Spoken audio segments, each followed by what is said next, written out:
What's going on, everyone? Welcome back to Real Reds Talk. We have had some breaking transfer news that Scott Mctominay to Napoli, the fee has been agreed. David Ornstein dropping an absolute bombshell on a Sunday afternoon, which we did not expect whatsoever. We knew talks were progressing, but a lot further on than we initially thought, and it seems like he is going to leave the club. So I will read out what David Ornstein's just put out on X probably about 10-15 minutes ago, saying exclusive story: Napoli agreed deal with Man United for Scott McTominay, subject to all parties being satisfied on player terms. 30 million euros plus a percentage on the future sale. Important for Man United FFP compliance. Manuel Ugarte potential signing would be aided by the 27-year-old exit. So we've got a chain of things ongoing here, Sam. How do you feel first and foremost now it's actually official? Region of 30 million euros, so what's that, 25 million? Yeah, 25.4 I think the official Okay. figure is. So, yeah, I think that's what we were all hoping for, weren't we? We were looking around 25, 30 million. I think we all would have been all right with that. Guy's in the final year of his deal, although they did have an option to extend it. Mm-hmm. I think we've said on the Sunday Social literally about an hour and a half ago that we'd be okay with keeping him, but if it meant funding other areas, because it looked like the Ugarte deal was happening with or without the Scott McTominay thing. So does this then open up another option for another midfielder or a left back? That could be interesting. Or does it just mean we don't have to do a loan with obligation for Ugarte? We can just buy him outright. I'm not sure like how that's going to work, but yeah, good price. It's good for Scott McTominay as well. I think he'll do well in the Serie A. I think he'll be a Napoli well-liked player. I think he'll become not a legend for them, but he'll become a really good player for them. I think he'll play a lot, and yeah, he's perfect under Conte. Somebody who works hard, somebody who does like the graft and follow instructions. Yeah, good luck to him. And yeah, it's a shame, but like I think the way we're playing in the way we want to move this team on, you have to move players like this out, despite the fact that the SDR good at certain things. Just the quality and the style, it just isn't matching what you want to go forward with. So best of luck to him, man. I hope he absolutely smashes it. Yeah, if you look at the history of United players going to Italy, they've been relatively successful. Chris Smalling at Roma, Ashley Young at Inter Milan, Darmian at Inter Milan, Alexis Sanchez actually had a decent spell at Inter Milan. The majority of them have done quite well, and I actually think McTominay there at Napoli, they had a really bad season. They had the worst title defense out of any Italian team ever, I believe. They dropped down to like 9th or 10th position. So they need to significantly reinvest in that squad. And for Antonio Conte, you know what kind of a coach he is. He's going to want hard-working players, grafters in the midfield, who are going to stick to his system and stick to the letter, which is always the way that we describe McTominay. He follows instruction perfectly. Whether it'll be a starter or not for him, I'm not entirely sure, but I'm sure they've offered him a decent kind of playing time because he's not getting that at United. He's not guaranteed minutes. I'm sure he'll probably be getting more game time, a chance to live in Italy. Like, it's a big decision, isn't it? I don't think people realise how big of a decision it is because people just see it as a transfer of one player to another club, but you're moving your family. If you've got kids, you're moving your kids as well. So, yeah, how do you think he'll get on in Naples? I think he'll do well. I think there's less focus on him having to do certain things in the Premier League. Premier League's very fast paced, very quick turnovers, transitions, stuff like that. It's not as bad as that as in Italy. I think Italy's a bit more of a slower game, a bit more sort of methodical, more defensive minded and stuff like that. So I think he will look better. As you just said, certain United players who were not great at United, Chris Smalling, Ashley Young, people like that, they've gone to Italy and flourished. Darmian, your favorite player, he's gone to Italy and he's been in the Champions League final and he's won titles. Yeah. So Italy sometimes is just a really good move for certain types of players, and I think he fits into that mold. I think he's going to be really, really good for Napoli. And yeah, I like you said, it's a massive, massive culture shock, transitions, moving to a different city. But in Italy, there's quite a few cities that are really sort of gorgeous cities and great places to live. I've never been to Naples myself, so I don't know what it's like. But if it's the rest of Italy's anything to go by, I'm sure you'll absolutely love it out there. I think the climate's quite similar as well. I think it's quite rainy in Naples. So I think it'll be all right, acclimatized to stuff like that. Yeah, very exciting move for Scott, and obviously it's one of those where you look at it, you look like he's been nothing but positive ability on the pitch, and we had a period under Ole Gunnar Solskjaer when we spoke about McFred and how people would just be sick of seeing it week in, week out, and that's not necessarily his strength in positioning. We saw it under Ten Hag, like crashing the boxes, what he's really good at, contributing goals in the kind of final last 10 to 15 minutes. He found a new kind of area where his strengths was, and I almost think that's what kept him happy. Slightly, because it's like, look, if you're only getting 10, 15 minutes, you're never going to be happy as a player. But if you're coming on and you're changing a result, very similar to what Solskjaer did actually himself, coincidentally, then that would keep the morale up. But obviously, he does want more minutes. I think he could do a similar job for Napoli. He's still relatively young, 27, 26, I believe. So, of course, wish him all the best. I'm nothing negative to say about Scott. That's the one thing. Sometimes when a player goes, like Alexis Sanchez, when he was kicking off and saying after the first training session, I want to go back to Arsenal, I want to do this, blah, blah, blah. It was negative, wasn't it, when those kind of players moved. But with Scott, I do feel like he's one of ours. He's done well, and you can only wish him all the best. And obviously, like you said, touched on, Sam, understand it from a PSR perspective. Homegrown talent significantly helps on the books, whichever way you look at it. And now there's talks of Ugarte as well coming in from Romano. I don't know if you've seen him.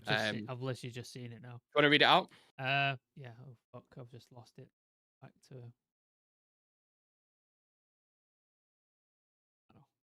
Yeah. So Manchester United set to close on Manuel Ugarte deal. It can now be a permanent transfer. So obviously we were talking about loan deals and stuff. Now it's looking like it's a permanent deal. If all goes to plan with Scott Mctominay to Napoli, Man United will proceed with permanent move for Ugarte as PSG wanted. Ugarte only wants United. He's ready to travel. Yeah, that last line, I'm sick of seeing that last line.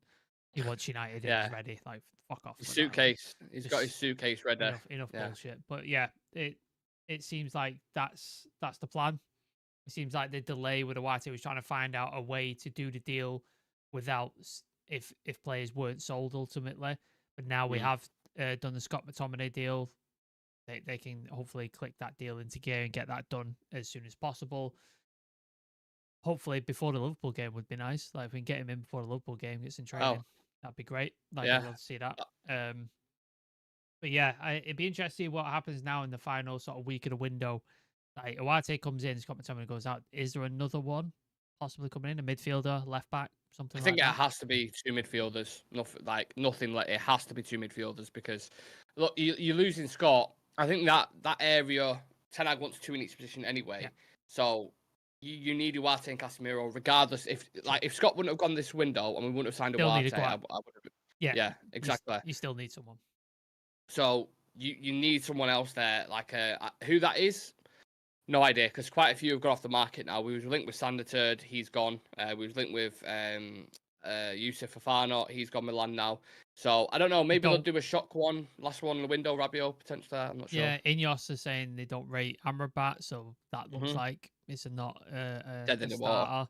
And then Rabiot, I suppose the biggest thing is the wages, isn't it? Like if he's demanding insane wages, then obviously that's not going to work. You're not going to sell McTominay, bring in Ugarte, and then triple your wage bill when he's asking for like 203. It's just not going to happen, is it? Yeah, exactly.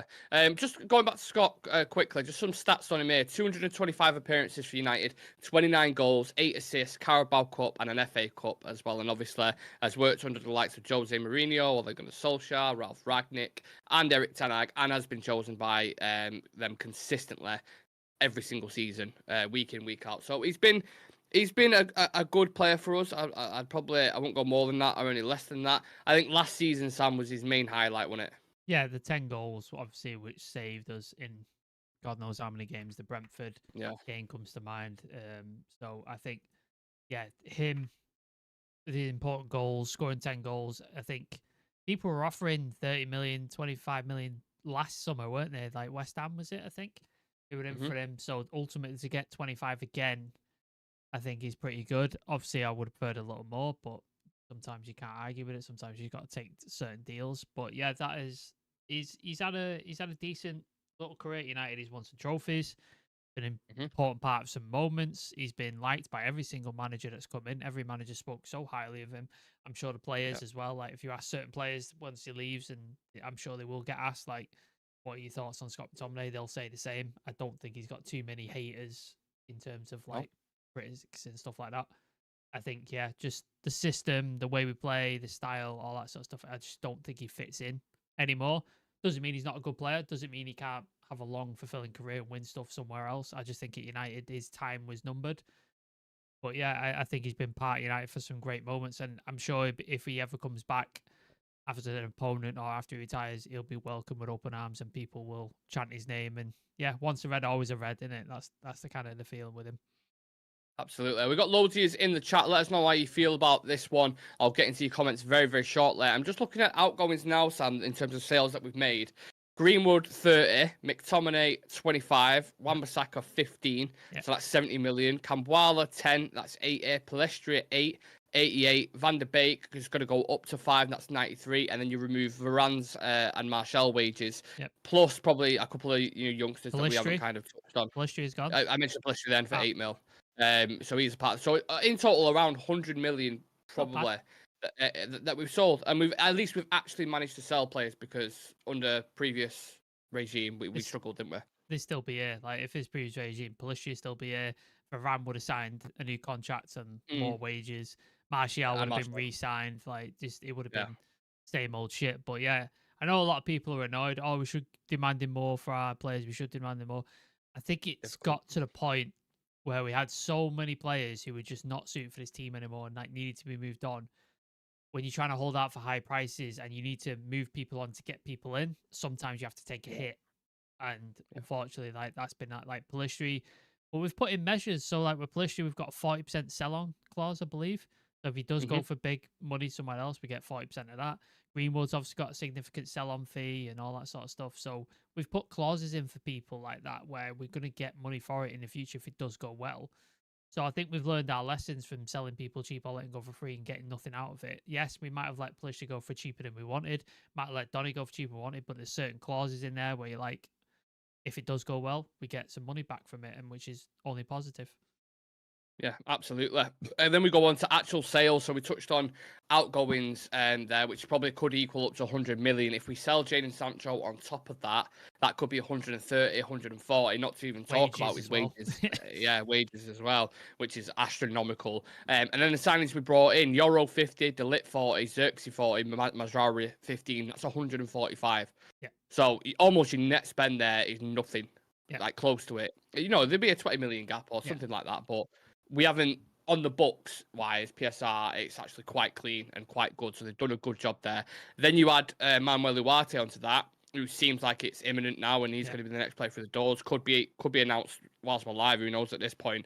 Then your net spend ends up at 50 million. So when they had that thing that got put out, they were saying they've only got 40 million to spend. On the books wise, that's how it seems, doesn't it? That's with amortization, isn't it? Like James explained it quite well when he was on the channel. Like when you sell a player, it goes on the books immediately as profit. But when you buy a player, because you're spreading it over the length of a contract, and like Yoro and people in Xerxes are all on 5-year deals, spread it over 5 years, 40 million over 5 years, that's 4 million. Like my maths is really, really shit. 5, 10, 15, 20, 25, 30, 35, 40. So that's 8 million a year. Like, there you go. Which is great. Like, do you know what I mean? 8 million a year. And then you bring it in 30, 25, 30 for a player. So it's like it balances out like quite well. And that's always a profit in your profit and sustainability rules. So I think, yeah, we've done well there. Like the length of the contract's decent. The profile age of like most of the players is fantastic, under 25. Prices we've paid, we've not paid over 50 million for anybody. Whereas in previous periods, we're paying 60, 70, 80 million for players and it's just not working. And I think, yeah, and maybe we could get more fees for players going out, but I think in the future that'll be stopped, and I think players won't be on such massive wages, so it'll be easier to shift them in the future. So you'll be able to get a maximization of a profit on a potential fee or something. Yeah, absolutely. Let's go to the third man then in the chat. David Harrington saying, wish him all the best. Ultimately, he isn't good enough, but he gives his all for the club. I read through and through. Really hope he smashes it there. Dino Lewis saying, happy days. Hopefully, Ericsson and Casemiro will join him. Bring in Ugarte, promote Collier, and a cheeky bid for De Jong. Ineos madness. Stop it, Dino. No De Jong. Don't do that. Steph saying, big up Nick and Sam, plus the Real Reds Talk legends. Hello to you, Steph. I hope you're well. DB Cooper, this one does not make me happy. So DB Cooper upset about this one a little bit. I understand it. People have a bit of a relationship with McTominay and Affinity, especially after last season. You can't really blame him. Rabiot de Jong makes no sense. Get a younger, lower profile, up and coming type of midfielder. I'd love to see that. I just don't know who's on the market. That's the thing. I think Genuinely. I think all the young up and coming midfielders are tied into long term deals, and it's going to cost you money. Zubamendi, Yeah. Hjumland, people like that. Jaron Evans was obviously one, but he's gone now. All those type of guys, it's going to be 60, 70 million. They're in 4 or 5 year Yeah. deals. It's going to cost you a fortune. I just don't think the young player out there who's going to be a decent fee is out there in that terms of things. So unfortunately, that's where you are. We have Stretford Gamer TV, who's a poet now, apparently, saying, "Let's go Reds. Scotty out the door. Ugarte raising the floor." Yeah, hopefully so. Did we get 10 mil off Dortmund in the end for Sancho's loan? Sure, it went up when they got to the Champions League final. I thought it was around 6. Yeah. I thought 6 million. Yeah. I thought the loan thing That's was. what I thought it was. But again, add it to the thing if you want. I've met Scott a few times. He's from Tiger UK. He's a humble, polite man, and I wish him all the best. Nothing. I wouldn't even have to meet him. It seems like that, doesn't it? His application. It seems like a good lad. Gets what it is. He's not flashy. He's not like a type where he has to show off or anything. Like you don't hear about anything from him. You literally see him on the pitch, and then that's it. Like you don't hear anything. So yeah, seems like a sound guy. Yeah. Chase saying finally there goes an end of McFred. Crazy. How many years was that? Jesus honestly, even at time, like in fairness to Ten Hag, he stopped playing McTominay there, didn't he? Like it was just like it's not going to work. We'll use you to your strengths, and he got the best out of him. That is what a good coach does. Yeah. With Ole, he was very, very persistent on McTominay playing there all the time, and it was just such a detriment. Every press conference, he'd like, Scott is a great guy, he's a great lad, but they just talk him up. It was like, Ollie, mate, it's just not working. Like this ain't working. My God. Dan Errington saying, Fabrizio saying 2 minutes ago, Ugarte deal will be finalised very soon. Yeah, I have no doubt we're probably going live about that later on. We're going to be live at 7 anyway, but hopefully it kind of coincides with that. If not, we'll go live separately. Not a problem. Jonathan saying, once we're winning and challenging for big trophies, then more DOF think you're worth bigger fees. Right, yeah, I understand it. Director of footballs, I think he means. Ineos don't rate Amrabat, said he won't get him. Touched on that. I'd love Andre from can't say it. Fluminense. Sorry. For only 23 years old, 40 million euros. Haven't seen much of him, have to be honest. And then come on United, get these deals done, remove and upgrade. So it seems like the majority is happy. We've got a couple in there who are a little bit upset about that. But look, Ugarte next, Sam. Yep. It seems. It's weird because I didn't think he was waiting on that for that deal to get done. I thought he was going to sign him anyway, which does worry me slightly. But is that exciting? The fact now at least you know that deal's probably going to happen. Yeah, it seemed like I said, Ben. It seemed like they were trying to figure out a way to do the deal without the possibility of somebody going, like with the loan and stuff like that. But now it just seems like with this sale that they can buy. Okay, we can just buy him permanently and sort of skip all that loan nonsense and loan fee and who's paying his wages and all that kind of stuff. So it just seems like it's a bit of an easier fix and a transfer. So yeah, I think that'll probably accelerate now, and you'll probably hear something, if not today, probably tomorrow with Ugarte, and it'll be like that'll be a deal ready to do, and he'll fly to Manchester, which apparently he's been waiting to fly for the last month and a half. So yeah, no. Crazy, absolutely crazy. Jonathan Ball, McFred was the epitome of players who follow coach instructions, but simply not good enough. They were basically two players to make one MF profile. And we always said that. I remember doing a review after a game ages ago, and we were talking, it's when Dalot was in his kind of early development stages, and we were saying, if you could put Dalot and Wan-Bissaka together, they'd be a fantastic player, if you could put McTominay and Fred together, they'd be a fantastic player. And we were going around the pitch and saying it with loads. You put Maguire's pace with Varane, it'd be phenomenal. We've got to stop doing that. We've got to stop two players polymerization like it's some kind of Yu-Gi-Oh thing and start buying players that are good on both sides. And I think Ugarte should offer that more than what Scott does. The Sniperman saying is Ugarte, here we go. It's not here we go. But, I mean, Romano coming out and saying it's set to be a permanent deal is pretty strong words. So I'd be shocked if that didn't go through now. But, again, we've seen stranger things in football, haven't we, Sam?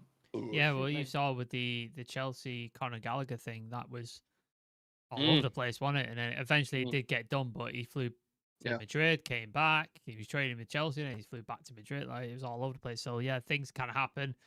So until you see him holding up the scarf and the shirt and shit, then, yeah, temper expectations. But it looks like things are happening, and so far, I'd say it's 99% is probably going to go through, and same with Ugarte as well. I'd say 99%. Yeah. I'm pretty sure it'll happen.